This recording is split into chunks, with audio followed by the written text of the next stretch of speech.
Alright guys, I'm back with another video. I just wanted to do a video on this real quick. I wanted to talk about uh, what I'm doing with this project, what we were planning on doing, and what our main focus is here. So, as y'all have probably noticed, I've been using quite a few assets here at the beginning just to get stuff laid out. Um, I do plan on coming back and customizing these and making them different than what they are, so that they look unique. Like this vehicle, for example, how I did a custom paint job on it, and I used a custom mesh, but I do use the advanced vehicle system. I guess it was given away for free at one point, but we're using the Scots Pine Forest biome by Real Biomes. It's probably one of the best forest packs that you can get, and it's probably one of the most expensive ones as well, $250. It's pretty steep, but it's new.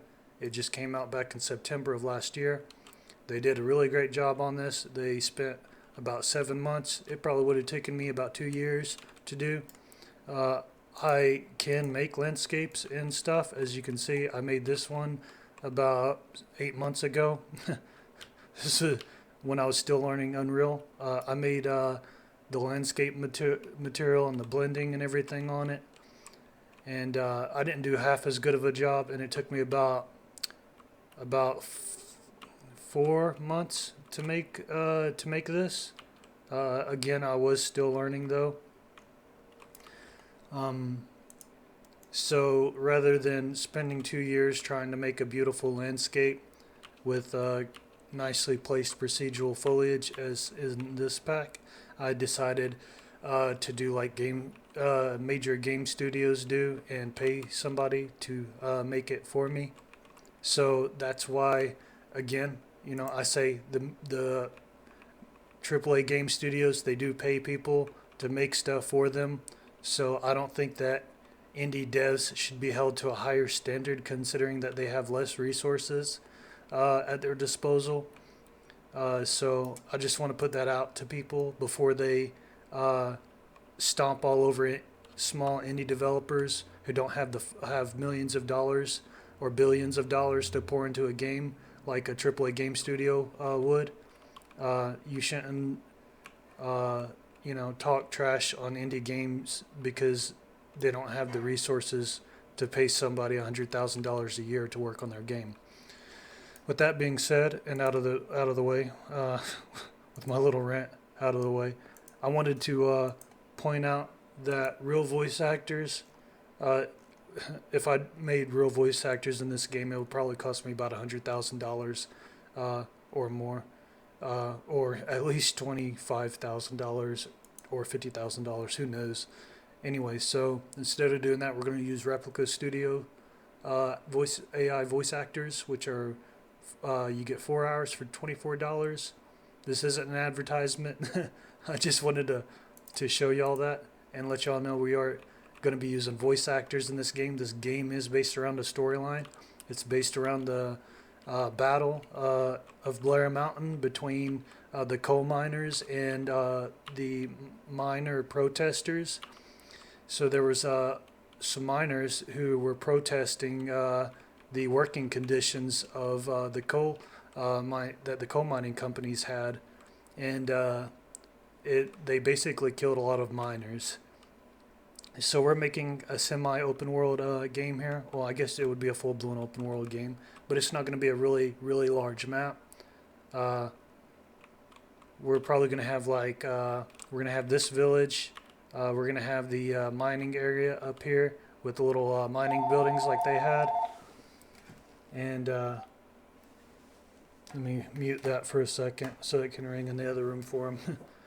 Okay, so as I said, I am using the advanced vehicle system to drive the mechanics of this. There's still a lot of stuff that I have to rig myself though, such as the doors. The doors will open and close.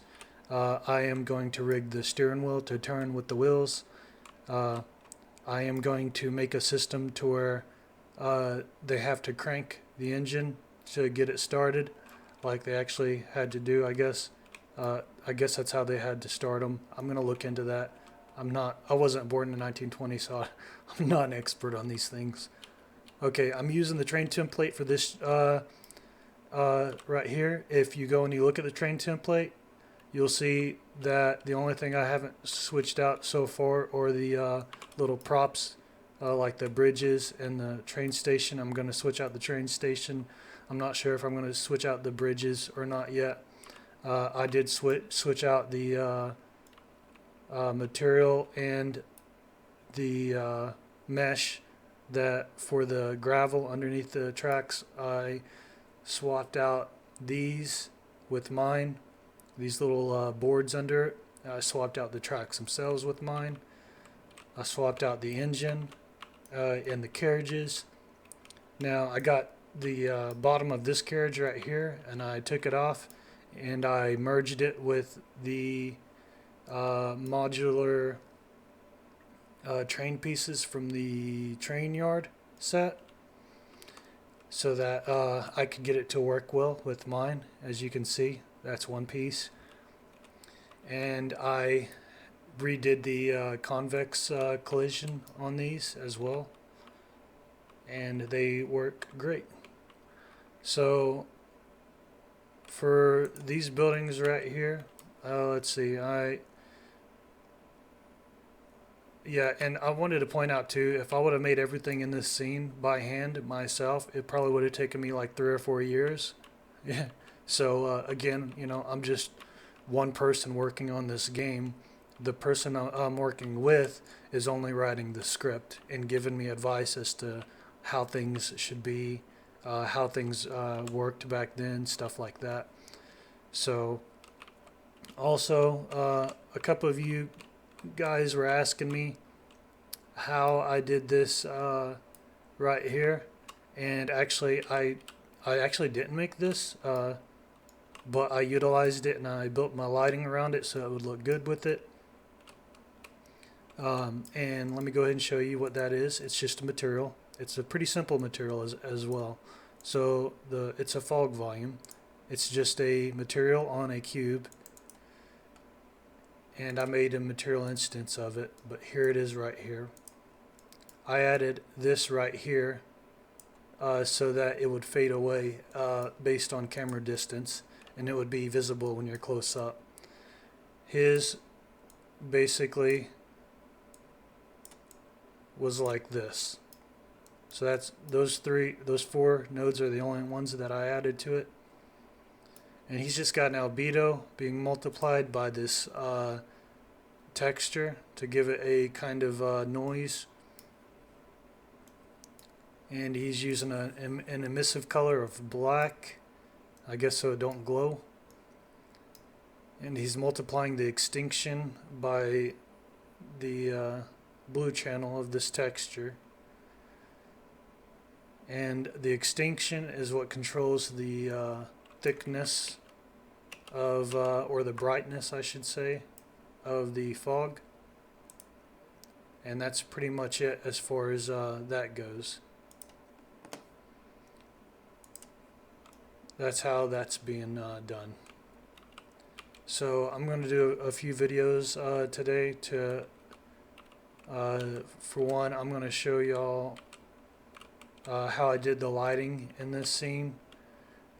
I might, I guess, do it from scratch and show y'all how to put it together with using the ultra dynamic sky system, because I found it a bit difficult to work with this lighting setup in particular, because I'm using lighting levels